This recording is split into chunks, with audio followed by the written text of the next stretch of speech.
Sedangkan fungsi zikir yang pertama disebutkan di Quran surah ke-13 ayat ke-28. Ala bi dzikrillahi tatmainnul qulub. Masih ingat qulub jama dari kata apa? Qalbu. Jadi kalau sholat Anda benar, hati Anda tenang. Jadi hati yang tenang, dia bisa mengendalikan nafsu dalam kehidupannya. Sehingga muncul yang baik-baik di sini. Jadi kalau teman-teman sudah sholat 5 kali dalam sehari, tambah dengan sunnahnya, hatinya belum tenang, pasti ada yang kurang tepat dalam sholatnya. Karena jangankan sholat, tempat sholat saja disebut oleh Quran tempat yang menenangkan. Quran surah 2 ayat 125. Wa idh ja'alna al-baita mathabatan lin-nasi wa amna. Dan ingatlah ketika kami tetapkan al-bait, Ka'bah itu di sekitaran Masjid Al-Haram. Begitu Anda ke situ, kata Allah, Anda punya masalah apapun, segelisah apapun di depan Ka'bah, tenang jiwa Anda. Dan hebatnya, lingkarannya disebut dengan masjid. Masjid pun punya aura yang mirip-mirip sama. Gak percaya silahkan, Anda dari rumah datang ke masjid, begitu dibuka pintu masjid, melangkah, ada ketenangan tersendiri. Ada lain teman-teman. Makanya saya beri saran sedikit ya, ikuti pola sahabat dulu. Itu mereka apapun pekerjaannya, ada pengusaha, ada pedagang macam-macam. Itu kalau selesai bekerja, itu nggak langsung ke rumah Pak, teman-teman. Mereka mampir ke masjid. Begitu keluar dari masjid, yang dibawa itu aura masjid. Dia nyampe rumah itu bukan aura pekerjaan. Kadang-kadang kalau Anda dari pekerjaan ke rumah, itu yang dibawa tuh bayangan pekerjaan, menumpuk macam-macam, sehingga kadang-kadang banyak kegelisahan. Coba mampir, begitu keluar, sudah ada ketenangan dalam jiwa. Enak, tenang. Saking tenangnya masuk, sholat 2 rakaat, lebih tenang lagi. Duduk, atasnya AC, tidur aja gitu kan. Paham ya? Satu. Jadi cari semua bentuk hubungan dengan Allah, itu akan menguatkan jiwa Anda. Di antara kalimat zikir nanti turunkan, ada sholat, ada baca Quran.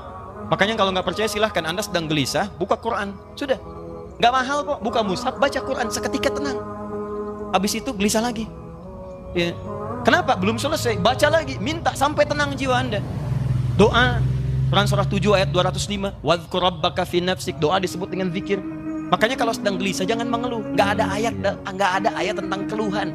Kalau ada ayat tentang keluhan di Quran, insya Allah saya jadi orang pertama yang mengeluh. Nggak ada teman-teman. Bahkan binatang pun tidak mengeluh dalam kehidupan. Kerjakan. Semut nggak ngeluh. Silahkan cek. Kera tidak mengeluh. Ayam tidak mengeluh. Cek. Nih lihat. Ini ada wajan. Ini ada cacing sini. Di bawahnya kita kasih api di sini. Maka cacing akan bergerak-gerak. Pindah dia kan? Baik. Kenapa dia bergerak? Bukan panas. Bukan, karena cacing tidak mampu untuk mengeluh. Aduh panas, aduh sakit, aduh. Kalau semua aduhnya kapan dia pindahnya? Pernah dengar? Coba kalau nggak percaya panaskan. Dengar nggak kalimat aduh, nggak ada. Silakan cek, nggak ada. Dia gerak aja supaya menghindar dari kepanasan. Anda itu nggak pernah tuntas masalah bukan karena Anda kurang hebat, barangkali banyak keluhnya. Dan Anda kurang tenang bukan karena kurang kaya, kurang takwanya, ini poinnya. Dan kurang ibadahnya. Itu bagian pertama. Masih ada waktu, Pak? Masih. 2. Ini. Rumus cepat. 2. Ini indah sekali di Quran. Tadi kata Quran, qad aflaha man zakkaha. Sungguh akan bahagia, tenang orang yang mampu menyucikan hatinya. Baik. Ikhwan atau akhwat di atas, kalau nyuci itu pakaiannya dibuang atau kotorannya yang dibuang? Mah, tolong cucikan ya. Iya Pak, palidkeun ke sungai. Oh, Masya Allah. Begitu pulang, mana mah pakaiannya? Dicuci, dibuang? Tidak. Nyuci, membuang kotornya. Kadang-kadang kotor itu mesti ada untuk nampak yang bersihnya. Sebab kalau kotor nggak ada, yang bersih nggak akan kelihatan. Allah ciptakan marah bukan untuk menjadikan Anda pemarah, tapi supaya sabarnya muncul. Sebab kalau nggak ada marah, nggak akan ada sabar. Kan mustahil ujuk-ujuk tiba-tiba datang kepada saya. Nggak ada hujan, nggak ada angin, nggak ada masalah, tiba-tiba sabar Ustadz, sabar. Saya cuma tanya, sehat? Karena mustahil teman-teman, mustahil ada kejujuran kalau tidak diciptakan lawannya dusta. Kalau nggak ada dusta, bagaimana bisa mengukur jujur? Jadi caranya bagaimana kata Quran? Ketika Anda mendapati semua ini dalam kehidupan, tidak diciptakan ini kecuali untuk diketahui lawannya. Jadi kalau Anda menemukan sesuatu yang tidak baik, yang bersumber dari nafsu, cepat langsung cari lawannya di takwa untuk menyelesaikan itu semua. Karena itu tidak dimunculkan kecuali melatih Anda untuk mendapatkan sifat takwanya. Contoh prakteknya. Ibu, halo? Suami pulang dari kantor, tiba-tiba marah. Marah saat dititipkan pada suami, hakikatnya isyarat Quran bukan ingin menjadikan suami pemarah, bukan. Tapi dititipkan marah pada suami supaya sabar di ibu itu muncul. Sebab di depan itu banyak persoalan yang membutuhkan sabar yang lebih. Kalau pada yang ini aja nggak bisa sabar, bagaimana mengatasi yang di depan? Diberikan kesabaran itu. Dititipkan marah pada suami bukan untuk menjadikan suami pemarah. Jadi kalau suami pulang marah misalnya, maka lihat cara bacanya. Berarti ibu dituntut untuk menghadirkan kesabaran. Allah sedang ingin memunculkan sifat takwa pada diri ibu dalam bentuk sabar. Ibu ingin dekat dengan Allah? Ingin. Baik, sekali lagi, ingin dekat dengan Allah? Kunci dekat dengan Allah, sabar. Innallaha ma'as sabirin. Quran surah kedua ayat 153. Allah dekat dengan orang-orang sabar. Ibu ingin masuk surga? Kunci masuk surga, sabar. Quran surah 13 ayat ke-28. Kalimat malaikat pertama menyambut orang ahli surga, salamun alaikum bima sabartum. Selamat, Anda bisa masuk surga karena sabar. Jadi kalau ada suami marah, datang ke rumah, berbahagialah Bu. Kenapa? Karena pada saat itu ibu dititipkan oleh Allah, langsung cari lawannya. Mama, alhamdulillah, sabar. Ya Pak, Masya Allah. Ini kadang-kadang tertukar. Suami marah, ibu lebih galak. Masya Allah. Mama, kenapa Pak? Mama kenapa? Papa kenapa? Mama gak tahu kalau Papa ini matahari, pemimpin. Papa gak tahu kalau Mama bulan. Dengan kekuatan bulan, aku menghukummu. Ini repot. Gak nyambung. Gak beres-beres kalau begitu. Sama. Jadi sebenarnya nggak susah. Kalau Anda menemukan yang kotor dari nafsu, cepat cari lawannya yang baik.